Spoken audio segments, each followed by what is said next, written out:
Well, good morning, everyone. Back on the job again. Renovating the casa bathroom continues. When we left off last time, we got all of the rough electrical done, and today we're going to move forward, and you should be able to see some visible results by the end of the day. What I mean by that is, throughout this job, a lot of the stuff that's been done are things that you don't see.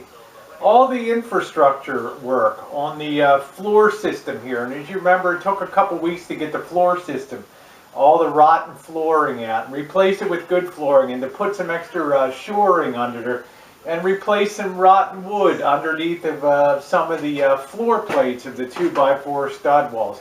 All that's been done. We did all the plumbing change out, from the galvanized to the PEX plumbing. That's all been done. The electrical's now been done, but we're finally reaching a point where you're going to see things visibly go up, like walls and wall coverings and windows and all that. So what we're going to do today is try to focus on the south wall behind me here, because we have to get that window set in, and we have to make sure when we go to put our cement backer board on there, which we'll be putting tile over top of, we have to make sure that that surface is perfectly flat all the way across, from 5 feet, all the way across from one end to the other. And if you know anything about the way houses are built, when they put up stud walls and things like you see here, sometimes some studs can be out a little bit and some are in. It's very unusual to put a level across a wall horizontally and have it perfectly, every stud perfectly aligned. Okay, it's very unusual.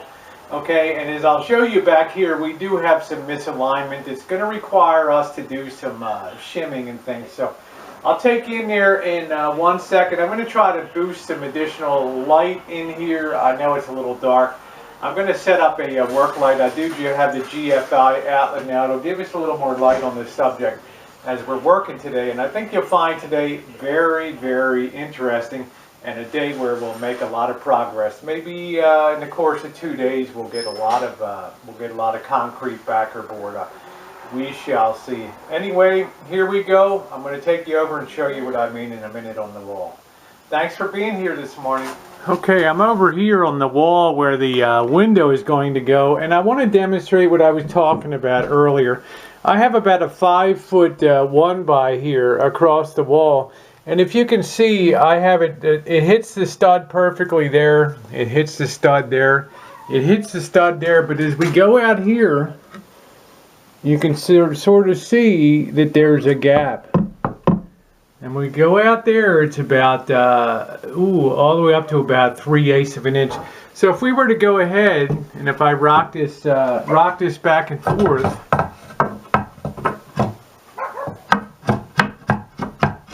you can see that wall is not really plumb, in the sense that across from left to right, it's not going to be a perfectly flat surface for attaching concrete backer board to. So what we need to do is pick probably this side over here, the side that needs the least shimming, and we're going to go ahead and add some shims or some pieces of wood on that will build up the thickness, and when we go to put our concrete backer board on there, it will be really nice and straight. Oh, you pop that light off for a second and turn around. Oh, that light's got a mind of its own. Yeah, it sure does. Anyway, guys, we're not in the haunted mansion today. Anyway, unless we have that wall perfectly straight behind me here, when we go to do the tile job, we're going to have all kinds of problems. So we want this wall to be as flat a plane as possible. So I'm going to go ahead and start putting some shims up. Might as well do that now before we start working the window, and it'll make a lot easier when it's time to put the concrete backer board up. I also want to go ahead and put some blocking on that window, because from the outside we're eventually going to have to attach a piece of siding in there to cover up that window. So I plan on also putting a big piece of blocking in there, 12 by the 1 by 10 2x10 up there to get that block in. So I'm gonna get going and start trying to shim this wall up. Okay, you guys can see as I'm working this 1x5 foot here, I'm pretty good up at the top side, the very top up here. It's really not, well, I guess it's all going to need some shimming. It's all out of alignment. I thought it might be yeah, only at the very top point is good to go on both sides there. It's in pretty good alignment. So I dropped that down about a foot, and then it looks like this this stud here behind here, this one is kind of poking out and causing the problem. So I think we're going to work on aligning this side, letting this side be flat on these 3 studs. And we'll do our shimming on this side, this end over here. So what I'll do, I have the little pieces of wood I'll start sliding behind there. And I'll try to put them about every foot or so going down so that we have a nice flat plane when it's time to put up the concrete backer board. And the concrete backer board is important because that's what the tile is going to stick to.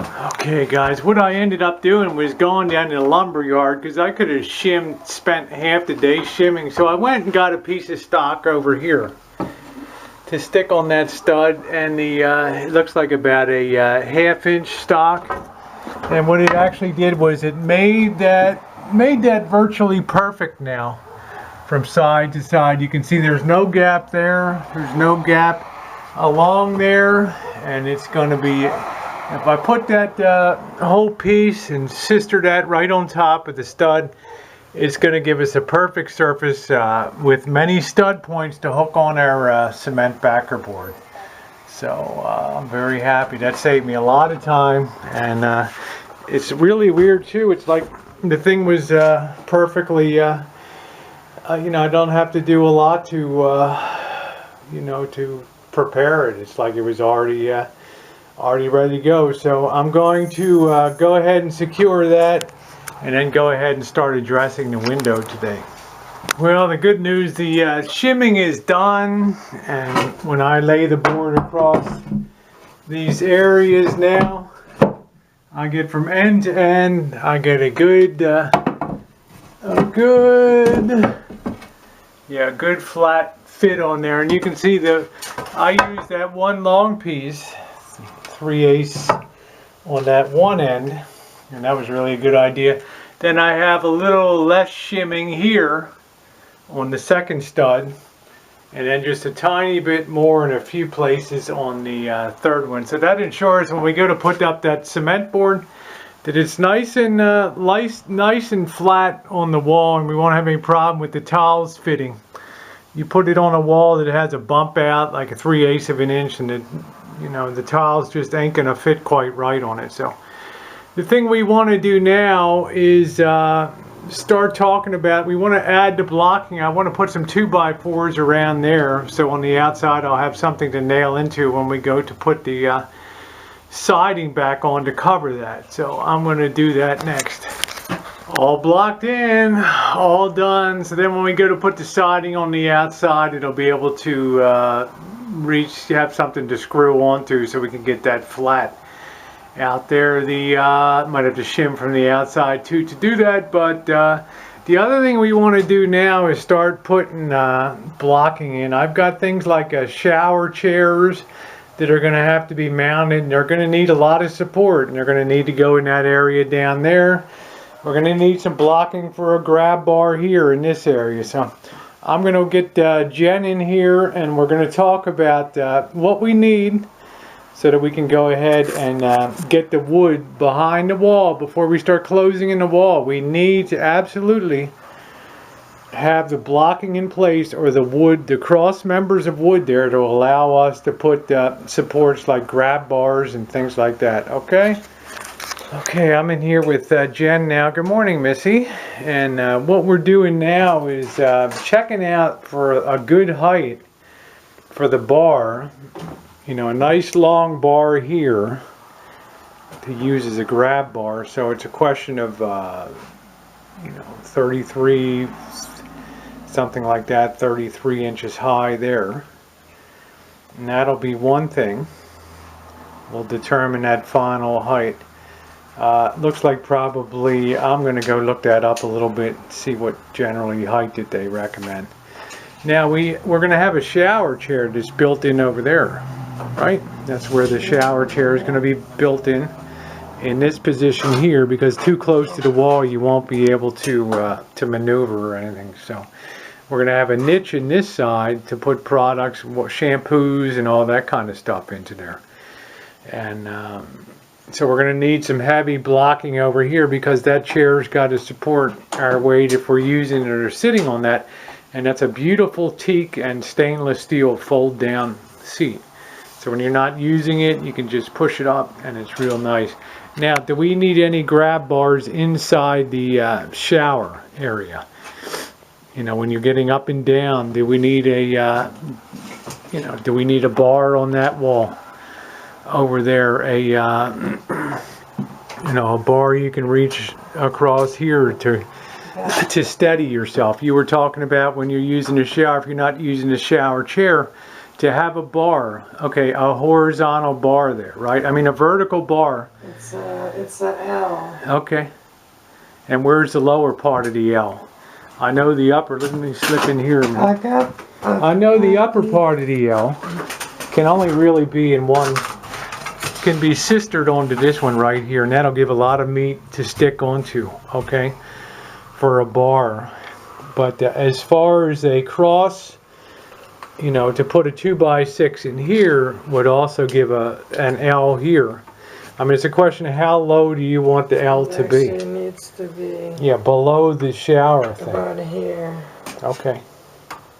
And what's that used for? I've got the papers from the hospital. I'll get them out. They got that L. All right. Yeah, get that out and we'll take a look at it.